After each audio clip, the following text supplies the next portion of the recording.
Namaste, Good Ajahn. afternoon. Namaste, Ajahn. Okay, Bhaktara, Deepti, and Anish, and Maitri. My way. Okay, hello. Hello. I'm sitting in my kuti today. Okay. Can you hear? Oh, and there's Hari. Okay, hello, Hari. Backed up by Anish and Maitri. Very nice. I'll still have to figure out a little bit. Hello, gallery view. Okay. I'm getting more and more versed with this. Sure. Is everybody healthy and well? Till now. Until now, may it be, Moment to moment here. Delhi is moment to moment. may it be forever. Yeah, so it seems. Mm. Okay, Hari, how are you? Oh, fine, Ajahn. Fine. Oh, it's amazing. I can even hear you. How are you connected with a microphone in the room or? No, it's just a laptop in the hall.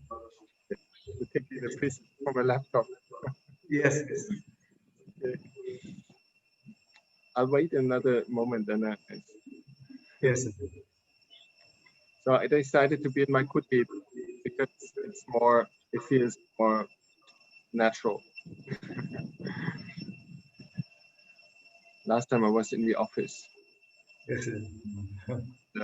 In the sala, I don't think we have enough reception. Okay. Good.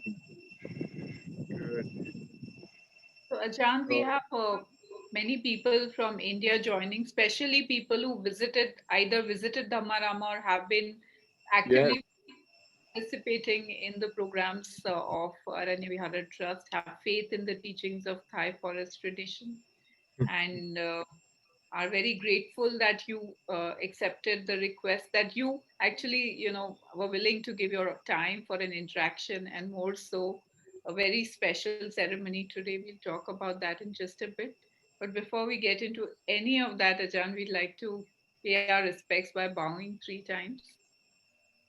oh, sadhu.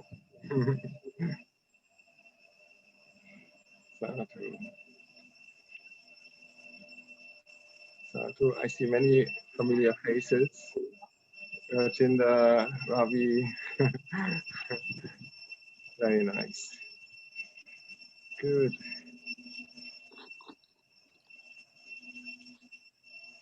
So Yes. yes, please go ahead. I thought I'd just set a little bit of context for the group that today this session has two purposes. One is, of course, our interaction coming together and having the opportunity to speak with Ajahn, and also a very special occasion where we have Mr. Harikrishnan, who's currently staying at Dhammarama for the last couple of months, uh, who uh, who has the noble intention of going forth. And today is a session where where Hariji will receive 8 precepts from Ajahn Kevali. He intends to, in the future, ordain at Vatpa Nanachat, where Ajahn is the abbot. Now, we all of us have participated in different retreats at Dhammarama or in some of the other retreats and have taken 8 precepts, but this becomes a very special occasion because it is the first step or maybe a preliminary step of somebody moving into the monastic life. Right. So, yes, so on Very, the very good. spotlight, yeah, we do have Hariji. I mean, for people who may have not met him before, so we do have Hariji in the center. And with that, Ajahn, I hand it over to you. Yes. So good afternoon, and especially to Harikrishnan and all of you, Dr. Anish, and everybody. Um, so it's like taking the precept formally and in a small ceremony. And I think when Hari was at Wat Banana Chat, we never formally made this ceremony. It was just like casually saying I take the 8 precepts like everybody who lives at Wat Prananacha. And now it is like becomes a more, say, binding and supporting act, conscious decision and commitment. And usually we say this would be the beginning of the Anagarika period in the monastery. And to my own kind of like lack of clarity about it, when I talked with the Sangha, they said actually Anagarika is very specific to being in the monastery and to joining the routine and to being part of the Sangha in an extended way already. And the Sangha felt like we should wait until you actually finally come to equip you with the traditional like white robe that we wear for Anagarika. But wearing white in the way of a yogi meditator is perfectly suitable already. And ever since I know you, I think you had your head shaven. So there's not much renunciation going on further now. So this is already, you're well equipped with everything. And it is just a reaffirmation that you can feel comfortable in being committed to the 8 precepts and being able to use them as your guidelines while basically in this period living far away from community. And you have support, and I see Anish and Maitre are there in Dhammarama.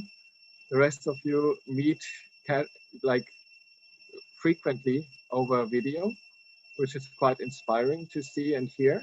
Sometimes I look into it and I feel that's very uplifting to see that you're connecting to each other. And so this like little ceremony is more or less a gesture of affirmation of the good things that you are doing already. And whether with 8 precepts or 5 precepts with the practice and the steady routine, these are supporting factors that we all need in our life. And if we can help to enhance that by this little session now, I'm very happy to give the 8 precepts in a classical way. Good. So when we can start with Hari bowing and chanting the Arahang Sama Sambuddho. And I think we cannot yet chant together in Zoom because there's a time gap. Is there like it somehow echoes like in Yes. various delays. So we leave it to Harikrishnan to start by paying respects to the Triple Refuge and to the formal invitation request of the 8 precepts.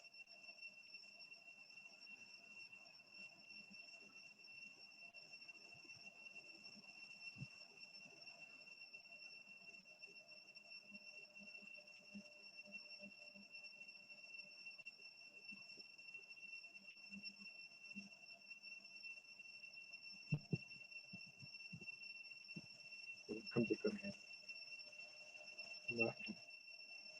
Go ahead with Namo Tassa. Please unmute yourself, Hari. Okay. Oh, I'm sorry. Araham Sama Sambuddho Bhagava Buddham Bhagavandam Abhivademi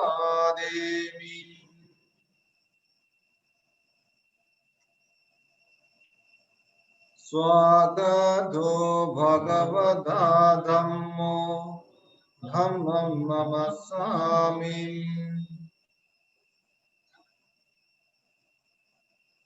Supadipanno Bhagavato Savaka Sangho Sangham Namami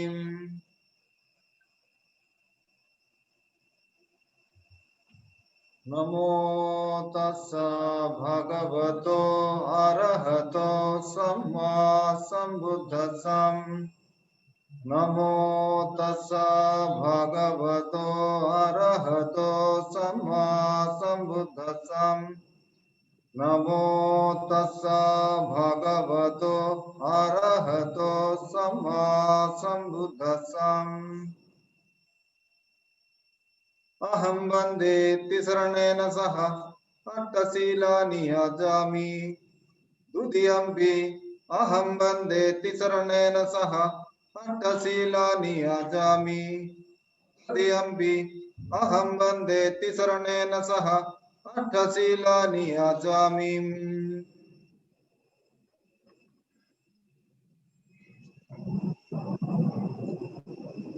Namo tassa bhagavato arahato samma sambuddhassa. Namo tassa bhagavato arahato samma sambuddhassa. Namo tassa bhagavato arahato samma sambuddhassa. Namo tassa bhagavato arahato samma sambuddhassam. Namo tassa bhagavato arahato samma sambuddhassam. Namo tassa bhagavato arahato samma sambuddhassam. Buddhaṃ saraṇaṃ gacchāmi. Buddham saranam gacchāmi. Dhammaṃ saraṇaṃ gacchāmi. Dhammam saranam gacchāmi. Saṅgham saraṇaṃ gacchāmi. Sangham saranam gacchāmi.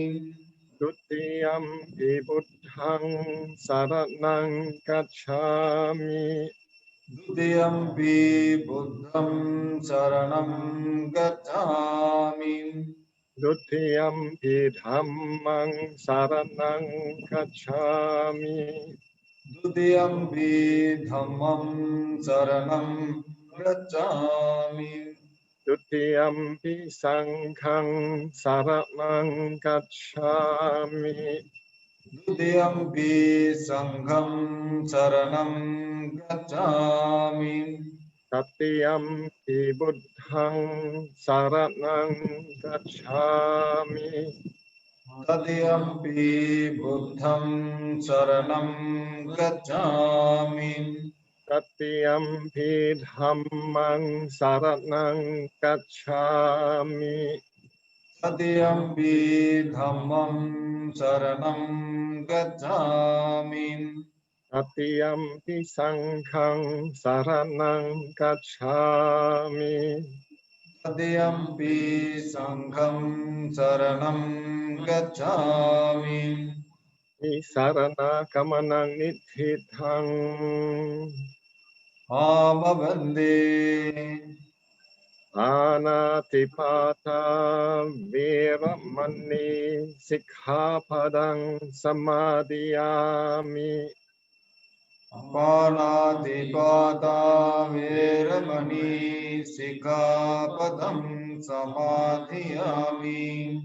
Adinādana veramani sikkhapadam samadhiyāmi. Adinādana veramani sikkhapadam samadhiyāmi. Abrahmacharya veramani sikkhapadam samadhiyāmi. Abrahmacharya veramani sikkhapadam samadhiyāmi. Musāvāda veramani sikkhapadam samadhiyāmi.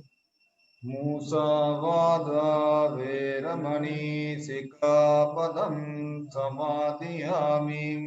Surameraya majjapamādāthāna veramani sikkhapadam samadhiyāmi.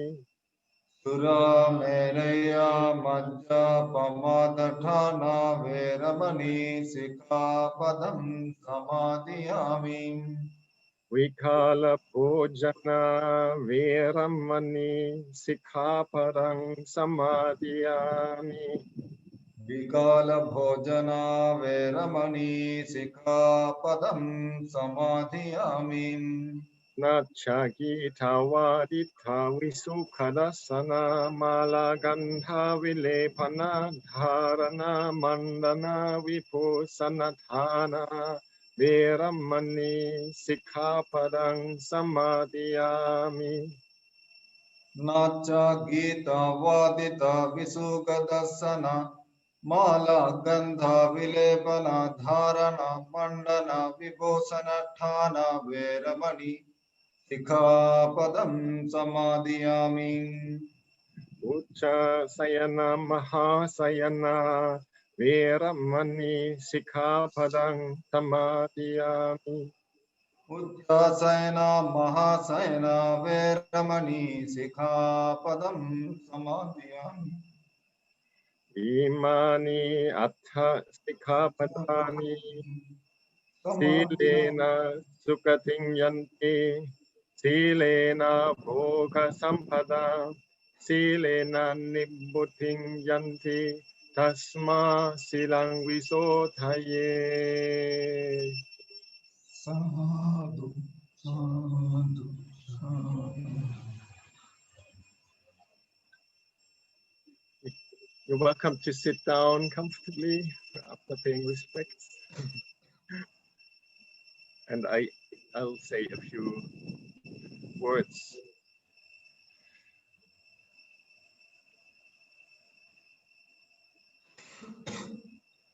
I'll say a few words to you and all the practitioners that practice over there in India and at home or in Dhammarama, who are abiding by the training precepts that the Lord Buddha laid down for all of us. And whether it's the 5 precepts or the 8 precepts, very important that we understand that these are training paths, like ways of walking your life in a way that is in line with Shila, in line with the wholesome aspirations that we have, and in line with the Dhamma altogether. So this is like the training path. The word is Sikkhapadang, as all of you probably know well, the path of Sikha, of training. And whenever we use the word training in English, I feel a bit uncomfortable because it sounds a bit like a sports club. So this is not a sports training where you build up muscles and accumulate things, but it is the better word is education, the informing and learning path about how to keep sila. And it is very important to see that we're not perfect and we are able to guide ourselves towards very high ideals step by step, and doing that with a conscious effort. And whenever we fail our aspirations and we don't arrive at the end of like a very well practiced way of leading one's life, then we also need a lot of tolerance and forgiveness. But it is very important to be very honest and clear and see all these steps as lessons for oneself. So many times we can develop a very refined awareness around our body and speech, and of course also the mind, by looking at the Dhamma, at the laws of nature, at the guidelines that the Lord Buddha spelled out, and seeing how we implement them in our lives. And we're bound to not being able to do everything perfect. But very important is that we keep them in mind and recollect and be able to submit oneself to that aim of like training in them and aim of learning about oneself, how to keep the precepts. So the 5 precepts already are a big challenge for many people, particularly in context of worldly life outside, in business, family situations. It's not only, say, kind of like-minded people.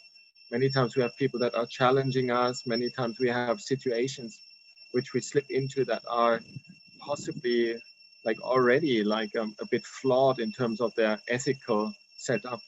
So we need a lot of like backbone to be able to walk our path through this sometimes very difficult environment and keep the inner sense of integrity and honesty and the feeling of like, really, this is what I want to do, what I want to perfect in my life. And it becomes very much a training of the mind while we're doing actions by body and speech. It very much becomes intertwined with our meditation practice. So all of us like have the shared meditation practice, and we also have that commitment to perfect ourselves in our bodily and verbal conduct. And this is very much intertwined. The practice of vipassana, the practice of samatha can only work if we have like that very clear dedication to the purity of our actions by body and speech. And then if we are able to build up that backing of good intentions and the aspiration by our mind, I'm very sure things gradually fall into place and teach us how to walk through this kind of difficult terrain, in particularly living outside a monastery, living in the world, having obligations, sometimes still with friends, relatives that are like possibly not training in the same way, not undertaking sila. So there are a lot of challenges, but with that pure aspiration, the idea of like to undertake or to be willing to and to make that clear as an aspiration. This is what I feel is very important about all Buddhist precepts. It's not a vow saying, I will never speak something false, which would be very difficult to make such an eternalist statement. But what the Buddha suggests is I undertake the training, I affirm my aspiration to perfect myself in this training precept, in this training path. I will walk this training path. And this is very wholesome already by the intention and by the act of doing this, by saying, I really want this. This is already creating a very good mental impulse for being able to keep the precepts. So this is the same for the 5 precepts and the 8 precepts. And I believe it's a very beautiful way of seeing ethics in the Buddha's teachings as a way of like inclining oneself towards one's highest ideals with all one's determination, without making these very blunt claims of being perfect already. I will never again do this. This is like very difficult to say. And we can say, I wish I would never do this again, something like that. This is very different than I will. So this is like very much this potential that we build up. And there are 5 precepts, as we all know, they are basic ethical precepts, whereas the 8 precepts, they go towards the sense of renunciation of the world, renunciation of all the, say, things that usually for us in family, business, and school, and wherever we in hobbies or like all kinds of activities outside our practice, then we usually live in this up and down of like things that we like, things that are fun, things that are like say stimulating the senses, that are leading us to some pleasurable experience. Whereas like taking on the 8 precepts, one takes on the life of a renunciant, somebody who renounces sensual pleasures in many ways, like, and it's very intertwined with particularly the 3rd precept, which is like about sexuality, but also in the broader sense, sensuality. We say like, we don't want to stimulate desires. We want to live the brahmacharya, which is like the noble life, the holy life, as we translate it simply, the life, the celibate life. That means that we don't have interactions sexually with other people and also not with ourselves. This is very important, that we don't start like indulging in activities that arouse these desires. And so this is very difficult. It's a different step than in the 5 precepts. In the 5 precepts, it's about um, having correct sexual and sensual relationships. Whereas for us, it's like an area where we say we'd like to go the training path of abandoning the activities in the sensual realm, in the sexual realm. And it's intertwined. Anything that is physical, it's like intertwined with the 6 senses, of course. And then we have like a lot of like inbuilt, say, tendencies from our body already, like the nature of the body is to have desires and aversions and pleasant feelings, unpleasant feelings. But we try to be aloof of that by practicing a sense of restraint. And this is like what the precepts number 6 till 8 are about. And very, very explicitly, these are things that usually people in a normal daily life find difficult to do. For example, to stop eating in the afternoon and just kind of confine the input of like sensual pleasures by good tastes and delicious food and delicious drinks. Like actually, it's about food. Then we confine that to the morning only. And so this is already a very big step of renunciation. And it's one that makes life simpler, and it makes also easy to see when desires and physical attachments or like needs come up, and then be able to develop patience and say, actually, the time will pass very quickly. In no long time, after the sun is up, after dawn is past, then I can have some food again.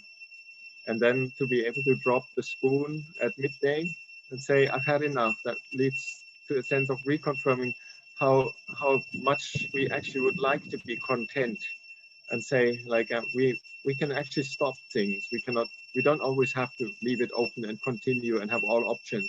We can tell ourselves, actually, it's good enough now, I'll stop it. So we have that with the 8 precepts, the time limits and the sense of restraint. And the next part is about the say singing, music, dancing, shows, whatever, like entertainment, sensual input, like where we see like scenes that are about love and hate, and we see scenes that are like the thrilling or like emotionally like arousing. Say, I remember like when, which is like semi-religious, I must say, when I was a samanera or maybe a junior monk, it so happened that it coincided with Lady Diana's death, and our present abbot at that time, being a British man, he offered all of us to watch the live transmission of the funeral of Lady Diana, and for many of us, it's been the first time for a long time that we had any exposure to singing or like even religious sacred music in Christianity, which is meant to be emotionally, say, kind of enticing, uplifting. And it had a real strong effect on myself, definitely. And that you could see, after having restrained yourself and having abstained from even such, say, positive things as music, how much like actually what an avalanche of reactions emotionally it triggers. And I've got other examples because I used to do a lot of music before. So it really, I've opened before in my life, I've opened a lot of channels that like are more or less like need to have some input, and then coming to monastic life, coming to the 8 precepts, all we have is the sound of chanting, the sound of the cicadas, which you might hear right now in the background. Like I'm sitting in a situation left and right, there's cicadas everywhere right now. It's a very whistling sound. So we get to listen to other things, and that are less designed for arousing affection or aversion emotions, and are more just simply part of nature. For example, like birds singing, dogs barking, like it or not.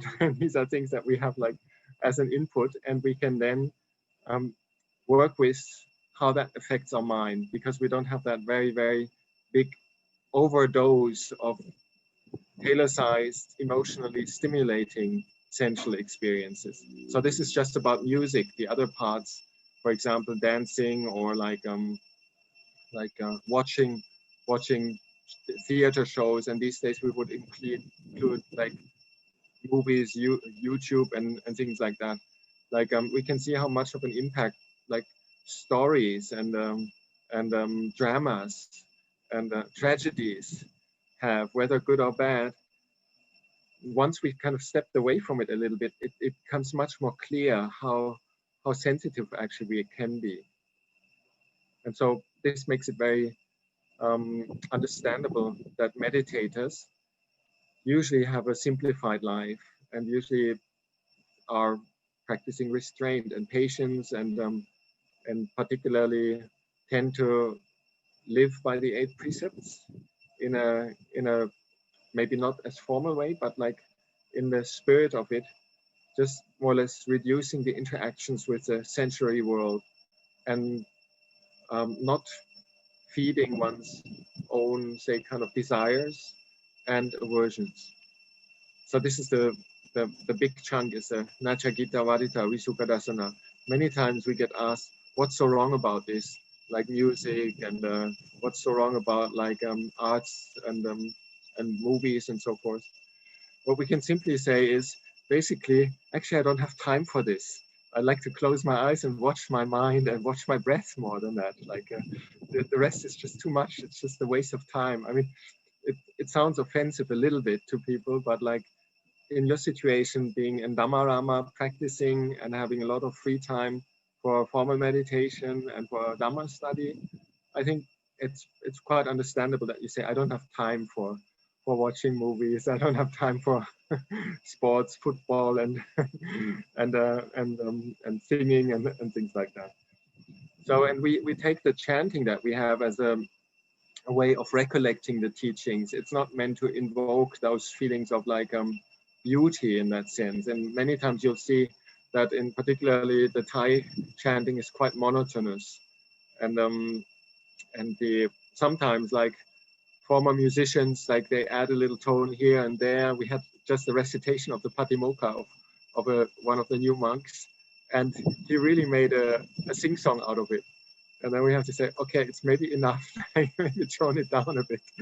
It's not that we suddenly get infatuated with music then, but like we try to keep it like in a very, very subdued and say restrained way. So yeah, living more or less like by yourself in Dhammarama, in a meditation center with a clear routine, it's actually quite easy to keep the 8 precepts. For all the others that are part of the group right now, sometimes it may be more difficult. Say, if somebody is like in a very stressful situation, for example, I think of my brother and sister that are working and they're also under COVID restrictions right now. And it's actually for people that aren't mainly in a situation of a retreat, it may well be not so advisable to take on the 8 precepts, because sometimes there is the need to kind of like, say, give oneself a little bit of like some, say, emotional plus. Like if one, for example, decides about some wholesome activity and it contains a bit of music, or it contains a bit of creativity, or you yeah, you watch something which is not aggressive or so for people with 5 precepts, like practitioners with 5 precepts, sometimes it can actually balance a little bit. And here in Thailand these days, I say many times for the young kids that come to the monastery, they don't really want to sit still. They don't want to be on retreat. Like basically they come because it's interesting, and the parents bring them here, and I encourage them to rather do sports and music in a meditative way. So there's a gradual approach to the whole thing, and particularly my own family, they don't really understand why I gave up playing guitar, and it's understood as something not not evil. And I would say that's true for for people not practicing the 8 precepts. There's nothing bad about a little bit of like say kind of like uh, embellishment of samsara. And otherwise, it maybe gets too dark and too depressing. But not to get into the roller coaster of like say compensating the lack of good energy with an overdose of somehow overwhelming, say, kind of energy from bad sources, like from sources that can get out of hand. So that's difference between 5th and 8th 5 and 8 precepts, is that kind of radical approach that, like, as an 8 precept practitioner, Hari, you should not sing, you should not dance, you should not clap your hands, you should not watch shows, you should not use the internet for silly things as watching movies and things like that. That's a waste of time. So you can simply say it like this, like a waste of meditative energy as well. And whenever one is in contact with things involuntarily, there is no offense, of course. Like we don't decide to listen to things, decide to they watch a movie. We're waiting at the at the at the doctors, and they have the TV going there. Basically, it's very difficult, like, to shut your eyes and not be part of that. So sometimes, yeah, like we get in contact, and then we just see it as contact. Something arises and it ceases again. Don't invest much of personal interest or longing in there. And then the last one is the 8th precept about like not sitting on high luxurious beds or like sleeping in high luxurious places. We have some compromises these days, like in terms of the heights or the feeling of sometimes, like, yeah, like when we visit lay people's home, sometimes there is a sofa or so. We don't make a big drama out of it, but privately to sit on the floor, sit on simple benches, not indulging in comfort is the main thing. Not just kind of laying back like people do, put up their legs in front of the TV and a sofa and fall asleep. I'd say more or less giving way to dullness, the hindrances, and the feeling of like indulgence. So like this is behind it, and to be able to sleep on the floor, like on the, even though it's very cold, I guess now in Dhammarama, that's maybe good to sleep on a bed, but it doesn't have to be something particularly fancy. So as we know, we sometimes have a little bit of a compromise there, but like the idea is like to be able just to practice when going to sleep, like to be mindful and not just give way to sensual thoughts or thoughts about like wanting just to say kind of fade away and dream, but like basically practicing mindfulness and being in a almost like a yoga position, like the Buddha himself, like using the lion's position on the right side with his arm under his head. I think you've seen like some of the Buddha images when we went to Tamseng Pet. I think we saw the lying Buddha image, very gracefully lying down in a meditative, relaxing posture. That's fine. So yeah, the 8 precepts are special in that like they're actually the main prerequisites to overcome sensuality, and that's not a small thing. And they're really kind of like a quantum leap from say the average Buddhist practicing a little bit here and there, and somebody who's in it with his whole livelihood and with his like way of practicing restraint and reducing the activities. And I would say it comes naturally as well when one meditates, that one gets less interested in diversing one's, say, sensual desires, in like craving for input or entertainment, going out and things like that. I think in the last session there was a question about the when life gets more and more, say, kind of serious then through meditation, and somehow all these enjoyments fall away, and sometimes people feel, oh, it's really odd, this person is really has lost the normality somehow. He gets too strict and too tense. So that's something to watch out. I mentioned on that last session as well, that the way to not fall into that pitfall of becoming, say, negative about things, and defining one's new livelihood by I'm not doing this, I'm better than that, and I shouldn't, and it's bad to do the fun and entertainment things. Like the good approach is to embellish your life with a lot of wholesome actions. To always do something that is reaching out for other people with like loving kindness, with help, support, some charitable things, and always have a lot of metta in your practice. We always practice, like after every session, we end usually with metta bhavana, and spreading the merits that we have created to a peaceful mind and peaceful session. We spread them consciously and wish other people well. And from those well-wishing ideas and thoughts come good deeds. And these are then the basis that prevent us from getting off track into a negative way of seeing renunciation as a forced way of censoring oneself.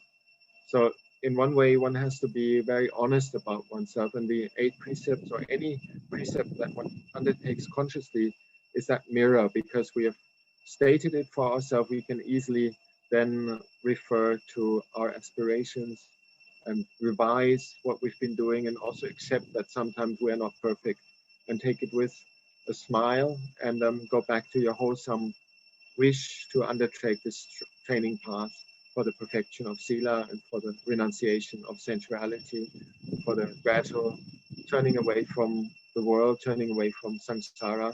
And I truly wish that, like, in no time, not long time, you can come to Wat Pah Chat and join a group of people that are all doing the same thing, and be able to live in a monastic environment and take on the white robe of an Anagarika officially. Right now, this is the preliminary, like preset, the default preset by taking on the precepts in a well-intended, clear, dedicated, committed way. I wish you all the best for that, and all the other members of our session and all the members of the Aranya Vihara. Trust that there is something in this way of life, of practicing restrained renunciation and a conscious, say, stepping back from involvement and entanglement, that all of us gain good energy from. Wish that this good energy fills our hearts and helps to ease the pain of sickness, suffering, limitations, imposed kind of temporary limits, and that we all rise to the freedom of the mind by that, by overcoming our attachments to petty little things like pleasant sight sounds, sight sounds, smells, tastes, and touches. Offer that for reflection, and I wish all of you, especially Hari, good start with the precepts, and a good meditation, and also, yeah, the good understanding and fulfillment in the Dhamma practice altogether.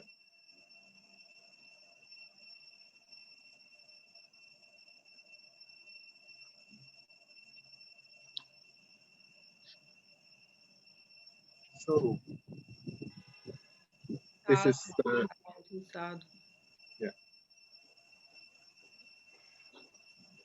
So this was my formal teaching. If I'd be interested to hear how you're doing.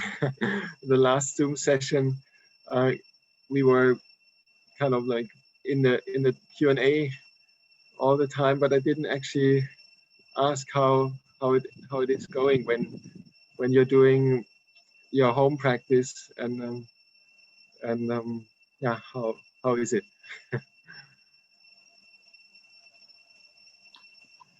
So I would invite anybody to unmute themselves, and if they'd like to talk about their practice, what we've been up to in terms of our practice all these months. I'd be curious to hear a little bit. Hasn't it has been? I'm Rajendra Kashiru. Yes. Sadhu.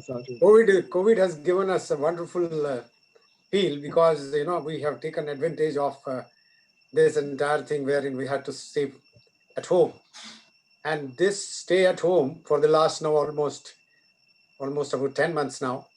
Wow. And then being online together and doing our meditations regularly, morning, evening, and reading a lot of books about Dhamma, and also during the session, and Dr. Dhar, Professor Dhar being our mentor for this entire thing, and the dissemination of the knowledge and whatever we are having today, courtesy him, it has been a very, very beneficial period for us. And we have been praying a lot. I can personally say that it has really helped me a lot. That's very, very heartening to hear, because yeah, like it's more or less like say seeing dukkha and seeing the limitations, you make the best out of it, and you grow in it, and that's really good to hear. And it's like a retreat, isn't it? Right. Right.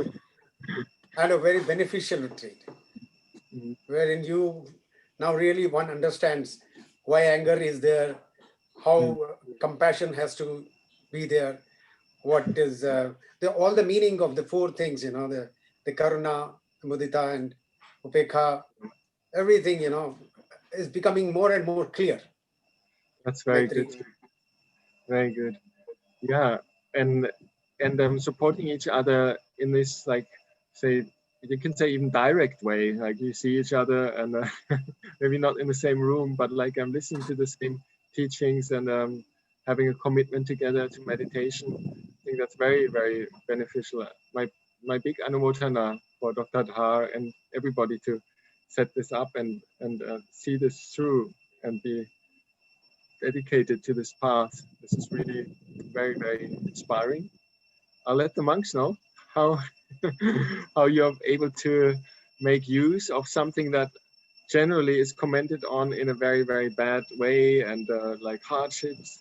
I do really hope that if there were hardships and if there is like struggles with health or like relatives that aren't as well practiced as you are, then that you're able to support them in one way or the other, and that it doesn't take away your energy, but more or less gives you more of a sense of, yes, we have to take our precious opportunity serious and be a good influence for others, because not everybody, I believe, can make use as well of a situation like that. Many people actually, at least in my home country, they're very shattered. Not only scattered, they're shattered. Okay. So it's good to hear. Very good to hear. Anumodana Dr. Dhar for teaching and keeping everybody together and finding the whole group to formal meditation and also to the study of the Dhamma.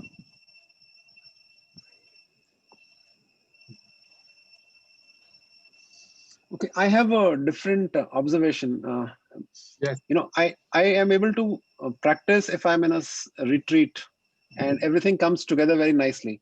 But when I'm off the retreat, it somehow begins to fizzle out, and the amount of time I'm able to allocate, it just kind of gets to low priority. And I mean, I see Professor Dhar encourages me, and it somehow helps bring back a focus, but it's not like it's not where it ought to be. So any guidance on how to kind of motivate or keep the whole thing together? Yeah, I think it's fair enough to gradually get into the whole thing, because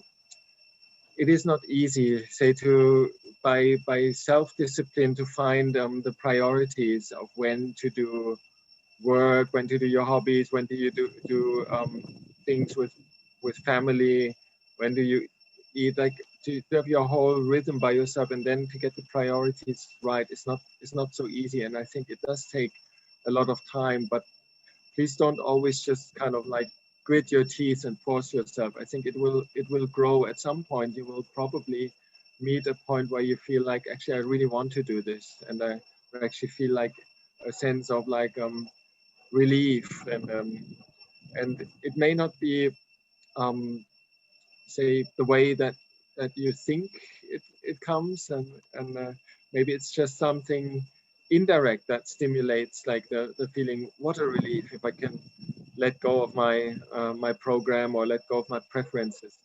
For me, again, like it many times comes a bit through the interaction with other people, that I feel like I need to be say kind of taking on a say kind of initiative by myself, because I feel obliged to be, yeah, not to let others down, and be part of something communal. So that's more difficult in a situation when you're alone. I think the first step is always just to really realize it's not easy and it takes time, and not to get grim about it. And Right. Okay, thank you. and naturally some people that are, say, kind of like very easy with like say like I would say they're the upeka type, like the equanimity type. And there's some people like myself like tend to be like more the rage type, like tend to be more dosa type. And so like sometimes like for somebody with dosa, like it's maybe better to um to to do some physical things or so, whereas the upeka type doesn't really need that. You can just like dwell by himself, very content. So we are not the same. So don't look down on yourself, and do whatever you make sense for yourself, and don't forget the Dhamma. Like, and there's so many aspects of the Dhamma, like that you can also choose certain aspects. Say, for example, um, say like, again, like it depends on one's character. I really like chanting. For me, that's a good way of like bridging between daily life and sutta studies. So I use the chanting and memorizing the chanting. So maybe there is something. When some people like to have it more devotional, and they light flowers and incense and do a lot of bowing and things like that. So whatever embellishes your routine in a way that you feel, now I found a little bit of what speaks to me in this. All right. All right, thank you. But take time and experiment.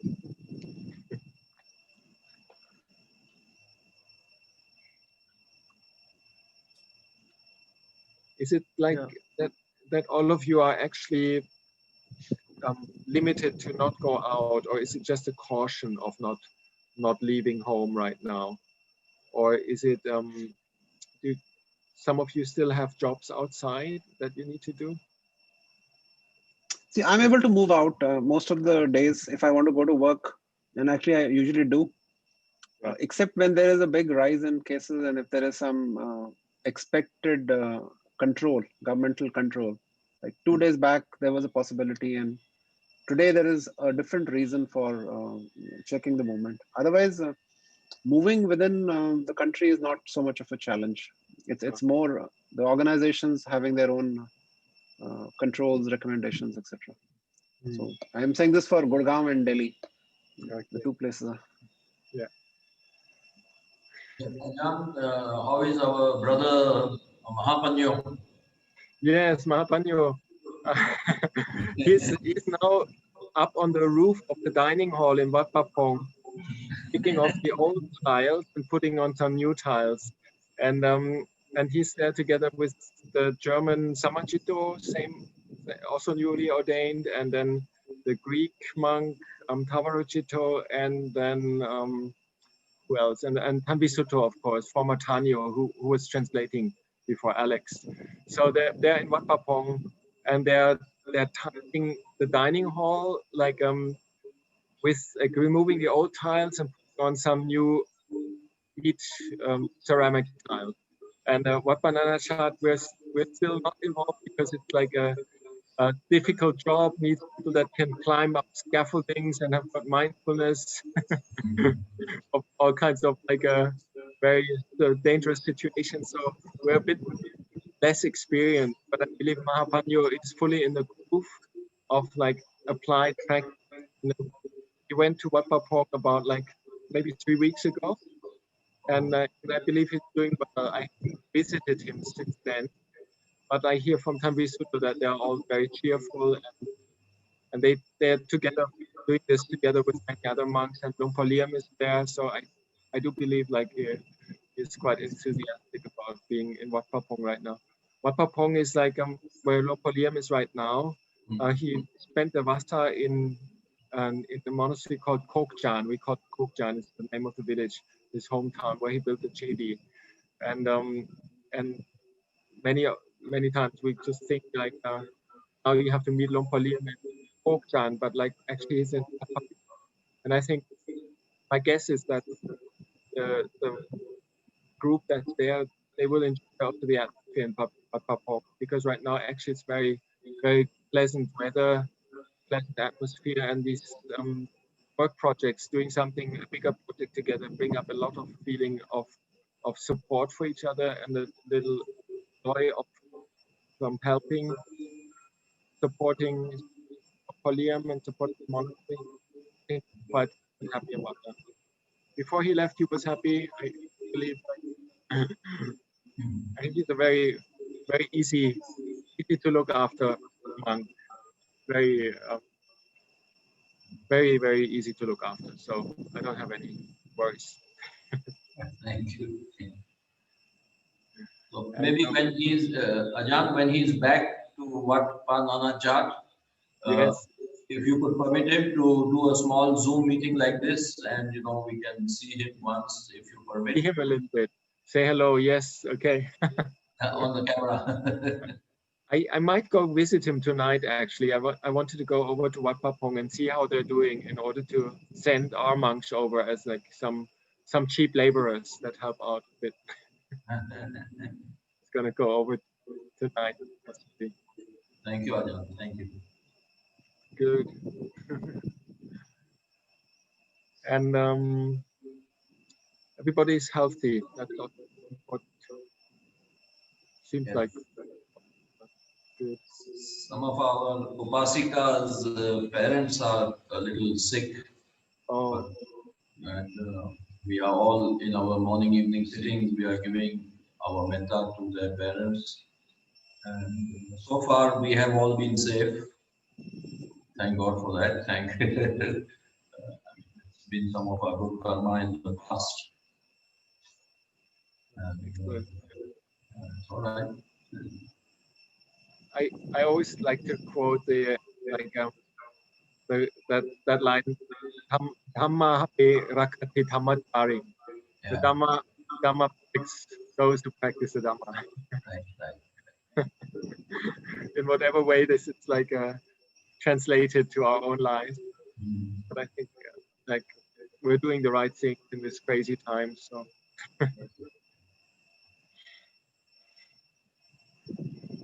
John, how are things at Nana Chat? How's the movement of people around there? Okay.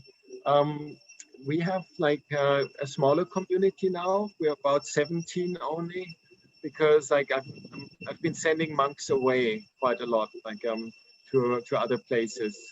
The generation that was populating Nana Chat in the last 2 years, they all need to kind of like from other places right now.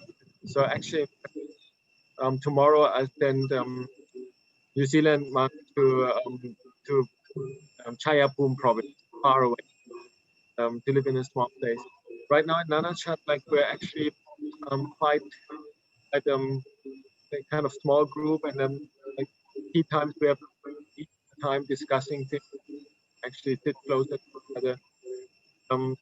It's quite pleasant weather right now. It's just like actually the best part of the year, I would say, at this time. And we're having morning chanting together, and evening chanting we have freestyle, which I think people always prefer until it gets too chaotic and too undisciplined for them. And then we come back morning chanting, evening chanting, and there are no guests right now. That's very strange. So we usually have like 10, 12 like international guests, and sometimes also 3 women.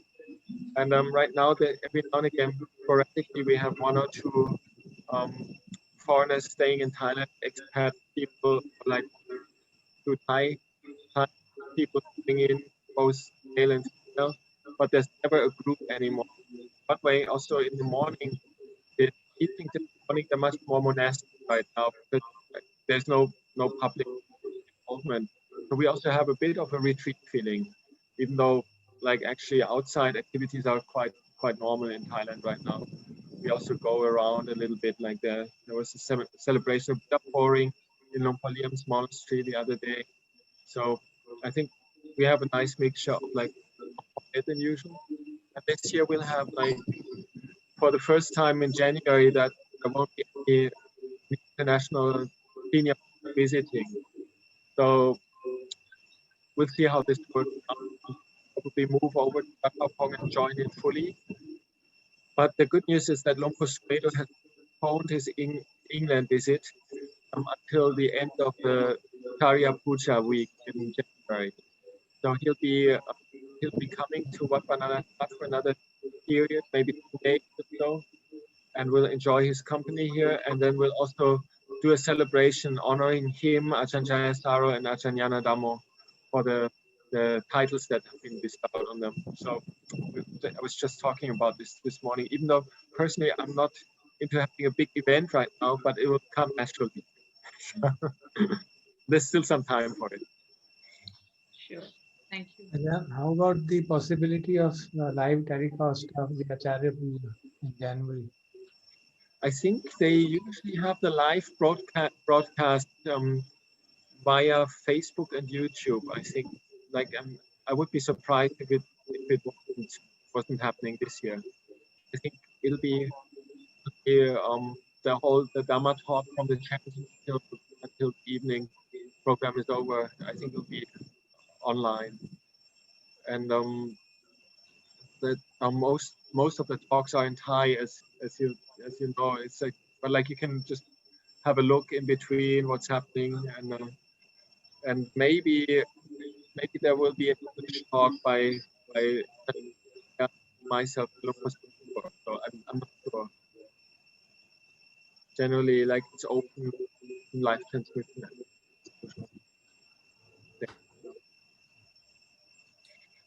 If we do something for Lumpur Sumedho here, maybe it's possible to do it live again.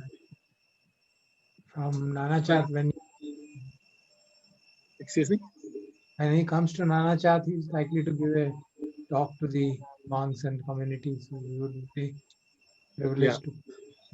Yeah, that would be good to have that transmitted. I'll see how it works, because many times Lumpur Sumedho right now is more or less like coming out very seldom and only like quite spontaneously. But if we do a less professional setup than at the cantina, it's possible to do a simple video transmission via Zoom. So last time it was like a big event, big effort at the cantina. So we'll maybe find a middle way of doing it. I'll try. And I'm still engaged with the building of the Uposatha Hall, and I'm very happy that like the roof structure is coming out now, and I hope to get to tile the roof by the end of the year.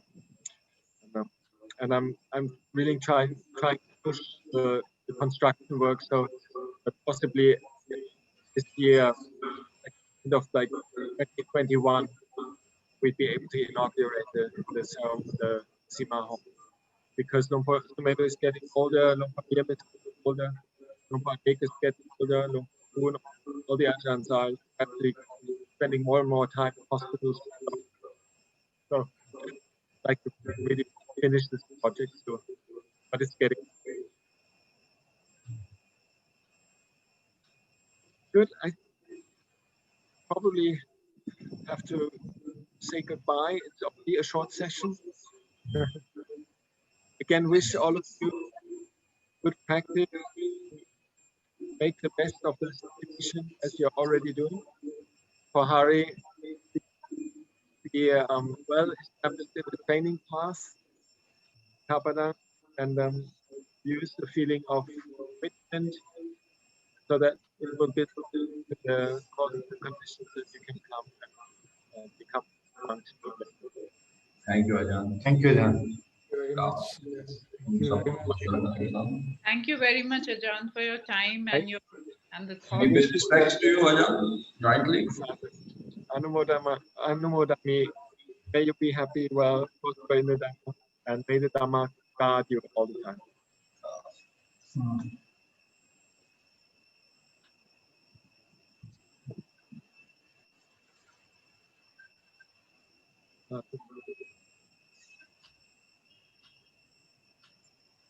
Thank you very much.